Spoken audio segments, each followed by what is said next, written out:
marahnya orang Aceh karena sebagian wilayah itu diserahkan oleh Mendagri Mhm. ke Sumatera Utara dan orang kemudian banyak curiganya ada apa ini kok kenapa diserahkan ke Sumatera Utara kan ini kan Sumatera Utara gubernurnya itu Bobi ini dan ini adalah Iya, menantunya Pak Jokowi dan Pak Tito ini kan memang betul. orang yang sangat dekat ya dengan Pak Jokowi yang dia membantu kemenangan Pak Jokowi dan kemudian masuk di kabinet dan kemudian dibertahan di kabinet sampai sekarang juga masih bertahan dan ini yang Betul. yang serius dan eh, orang kemudian mengkait-kaitkan ini ada apa juga ya apakah bagian dari sabotase juga terhadap Pak Prabowo karena situasinya ini ya kita tahu lah Aceh ya ini soal yang begini Ya. sangat sensitif banget ya Mbak Agi yang saya Mhm.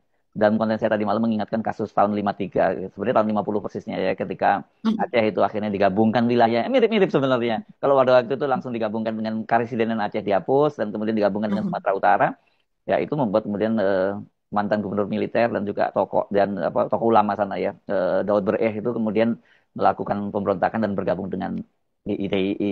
Nah ini sebenarnya kan ini Mhm. yang mesti kita cegah, nggak boleh terjadi semacam itu karena situasi di Aceh itu kan sekarang ya belum pulih sepenuhnya sebenarnya Mbak Agi ya dari konflik yang Mhm. berkepanjangan kan setelah itu Iya. muncul gerakan Aceh Merdeka dan sebagainya. Nah kalau kayak ini sekarang jangan sampai terjadi kemudian seperti itu dan kemudian yang kita penting juga cegah jangan sampai kemudian ini Pak Prabowo eh, yang disalahkan ini nanti pastilah orang Aceh akan menyalahkan Pak Prabowo padahal selama ini dukungan masyarakat Aceh ke Pak Prabowo itu sangat kuat ya pada tahun 2014 Betul. 2019 Pak Prabowo itu kuat di sana memang ketika kemarin Pilpres 2024 ketika Anies yang menjadi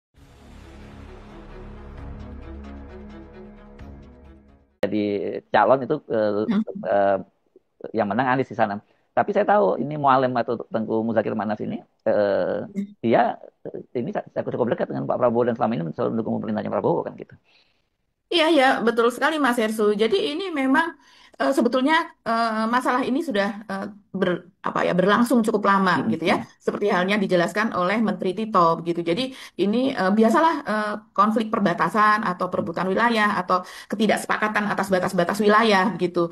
Nah, kabarnya yang ada di Aceh ini pun itu juga sudah berlangsung cukup lama. Kalau itu versi dari Tito ya Mas Hersu. Ya memang Nah, memang cukup lama, tapi selama ini ya. selalu di keputusan Mahkamah Agung itu terakhir itu itu wilayah itu masuk ke Sumatera Utara, masuk ke Aceh gitu, Pak.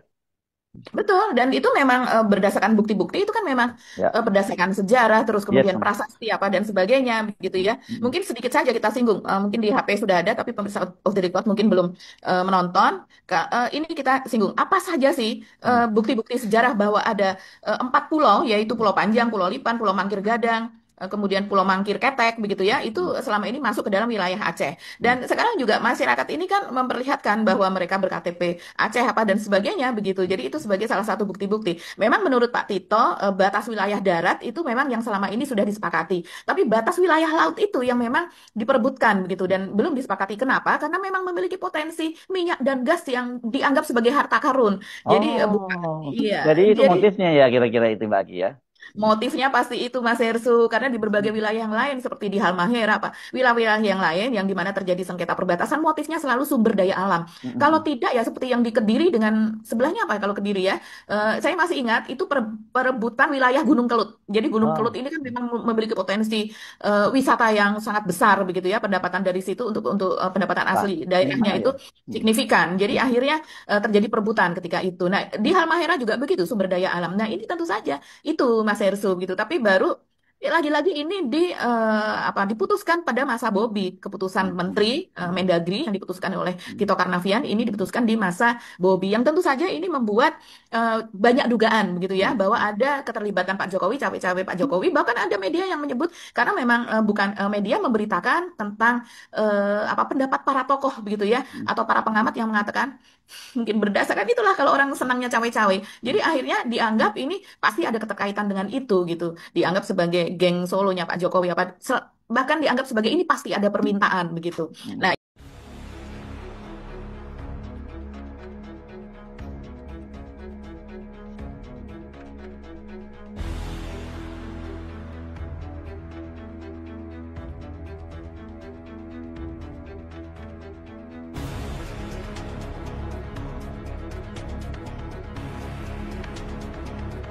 Terima kasih, host.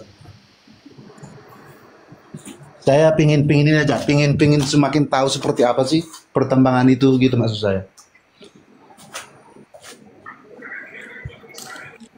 Saya lagi makan sebenarnya ya.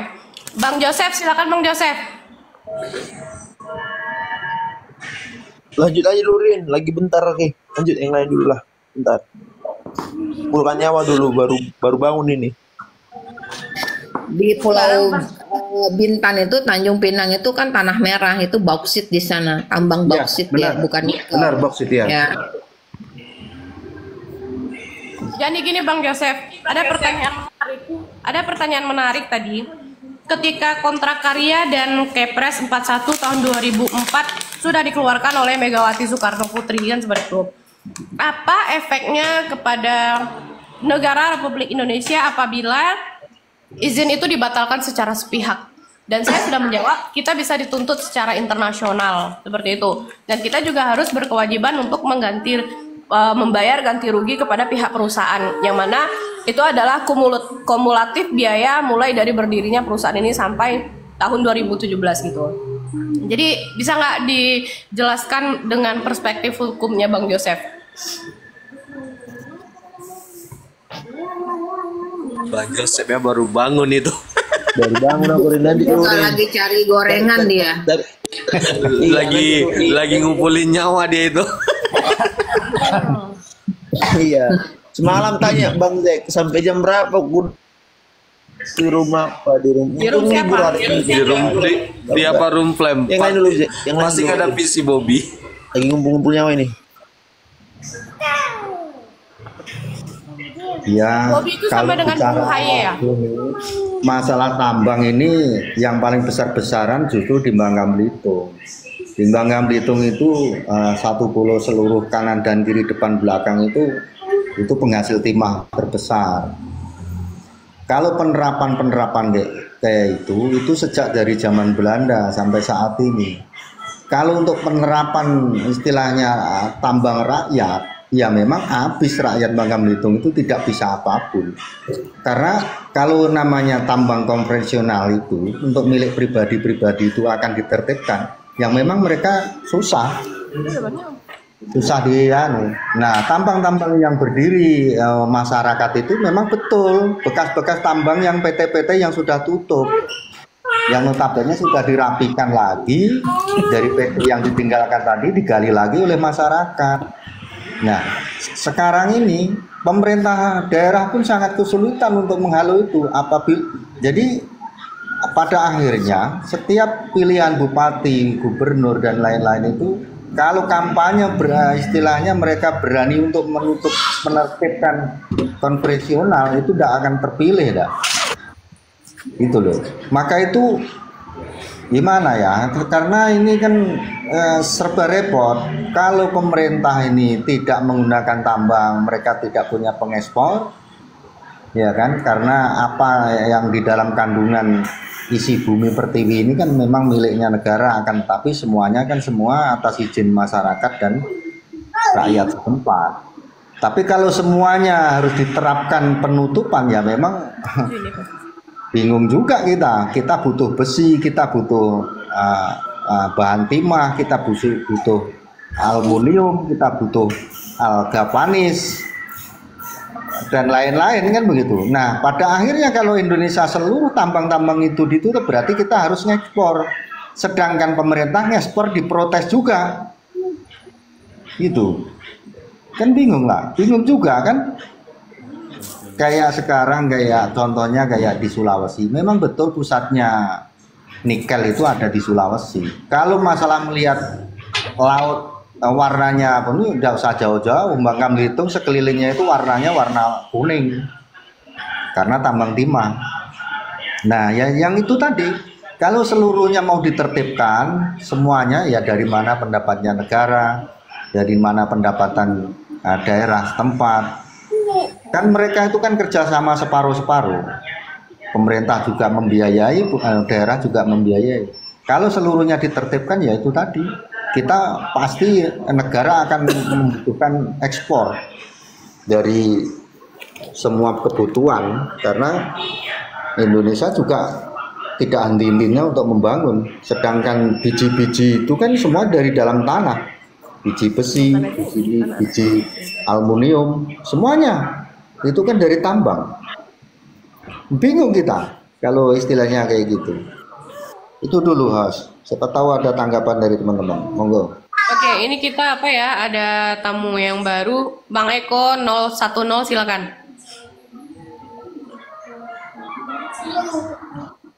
Halo Bang Eko.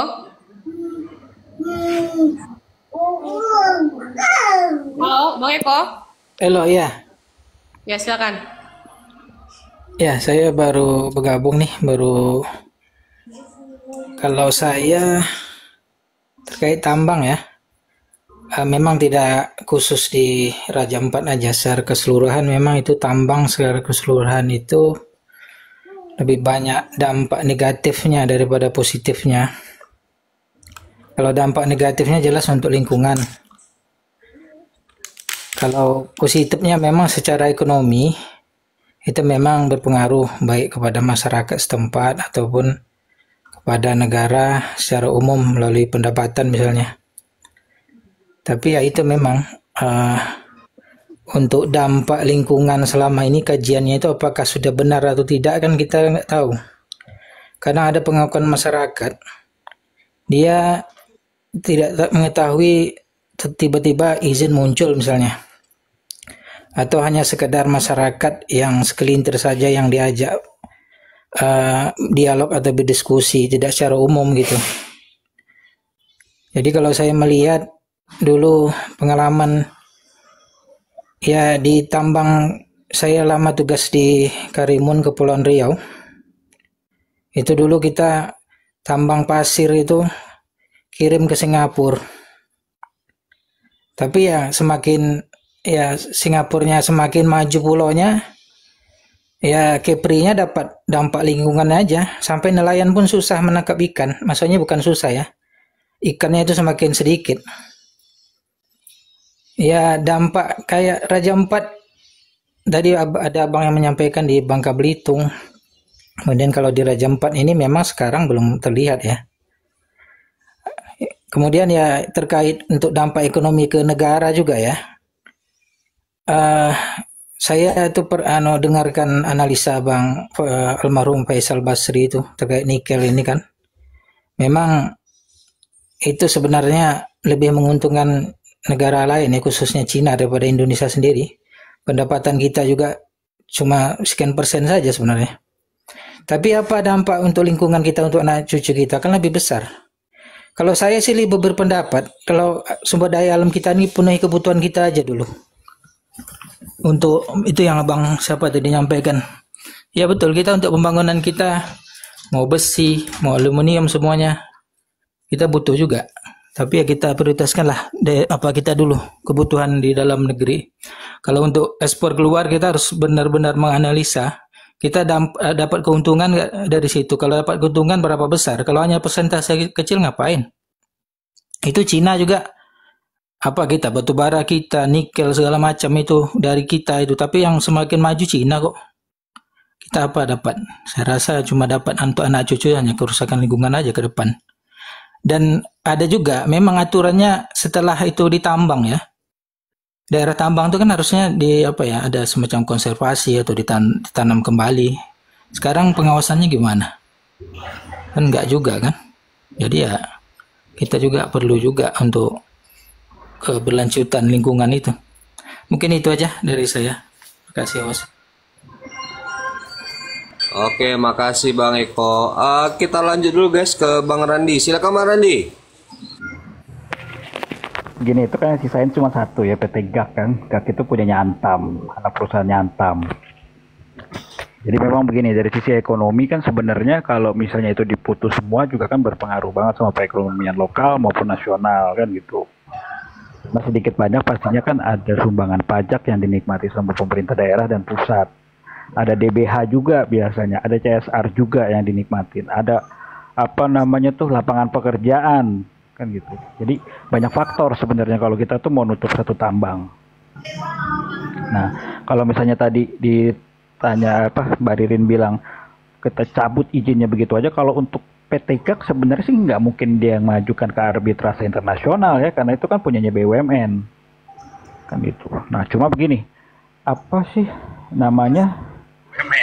Kalau saya sih ngelihatnya lebih ke masalah apa? Ini tuh kegaduhan-kegaduhan ini tuh siapa sih yang diuntungkan kan gitu. Kembali lagi ya, once Pak Prabowo datang sebagai hero akhirnya.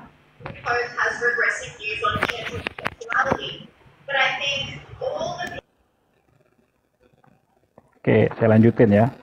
Ya sekali lagi Pak Prabowo datang sebagai hero, jadi dia itu kayak tim saber gitulah ya, sapu bersih semua kebijakan-kebijakan buruknya Pak Jokowi gitu. Dan itu sangat dinikmatin sama kita sebagai publik kan.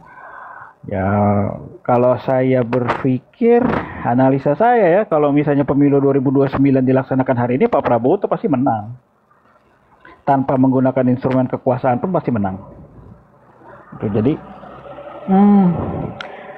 publik ini kan sekarang kan lagi gimana caranya serang Pak Jokowi gitu. Ya. Nah, Pak Prabowo datang sebagai antitesanya dan itu terbukti it works lah. Jadi saya sih masih deg-degan aja nih ya, setelah ini ada masalah apa lagi. Udah denger nih yang lagi mau ada naik lagi ke permukaan itu masalah 4 pulau yang di Aceh itu ya, yang direbutin si Bobby sama Mualim kan. Setelah ini kita akan terus-terusan kayak begini nih. Sampai kita tuh lupa sebenarnya apa permasalahan yang substansif sebenarnya. Gitu. Masalah kita kan cuma satu sebenarnya, ekonomi kan. Masalah kita itu cuma masalah ekonomi, kepastian hukum, ya, sama masalah politik gitu. Tapi dari 3 hal ini kita tuh cuma fokus sama masalah hukum aja, yang menimbulkan kegaduhan politik sehingga kita lupa masalah ekonomi itu yang fundamental. Padahal persoalan ekonomi kita ini lagi hancur-hancuran banget gitu. Dan pemerintahan Prabowo sampai hari ini tuh nggak bisa mengerek pertumbuhan ekonomi sampai 5%, cuma 4,8. Jadi, sorry to say ya, mungkin kalian juga euforia terhadap pemimpinan Prabowo gitu ya. Tapi buat saya sih 0 lah. Karena Prabowo itu terbukti gagal tuh dalam masalah pertumbuhan ekonomi. Sampai hari ini nggak ada tuh perbaikan sama sekali. Lapangan